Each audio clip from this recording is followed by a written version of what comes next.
Seattle's new minimum wage for app-based delivery drivers has cost Seattle businesses $1 million in just 2 weeks. Now, that's according to DoorDash. Cairo News Radio's Heather Bosch now joins us live in the studio with a closer look at the issue. Heather. Yeah, Colleen, I spoke with a co-owner of Indian street food restaurant Spicewalla, who says they're losing business. If we compare this January to January 2023, we've seen a decline of 30% in our business on the third-party delivery apps.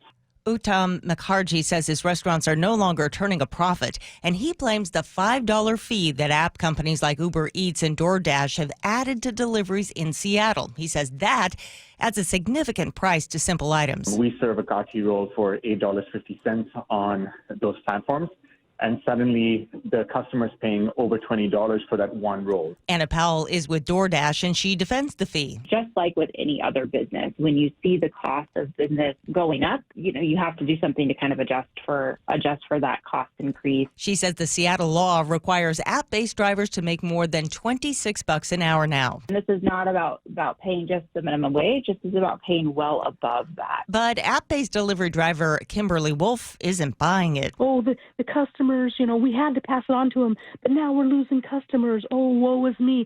It's all a bunch of BS. Wolf helped develop Seattle's new law, and she argues These app companies have been making money off us for years.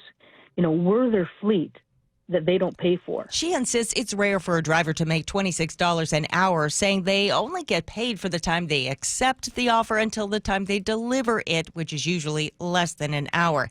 And supporters of Seattle's new law point out app-based delivery companies are far from struggling financially.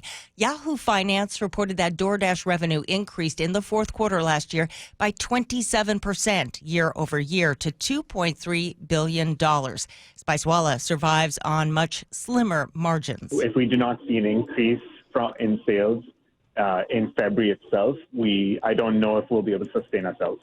And though Wolf supports the new wage law, it may have put her out of work. She says the company she drives for, Shipt, has suspended service in Seattle because of it. As for Powell, she says DoorDash is happy to sit down with city leaders to talk about modifying the law or repealing it.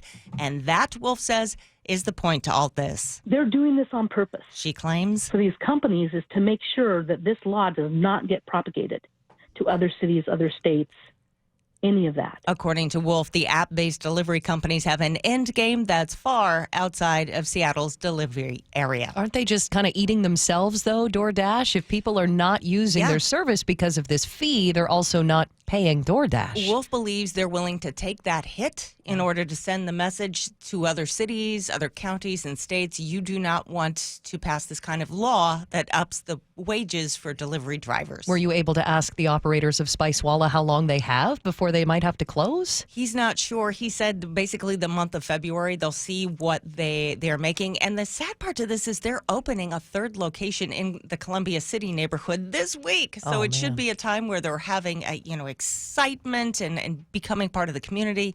But he's just not sure they're going to survive. All right. Thank you for that report, Heather.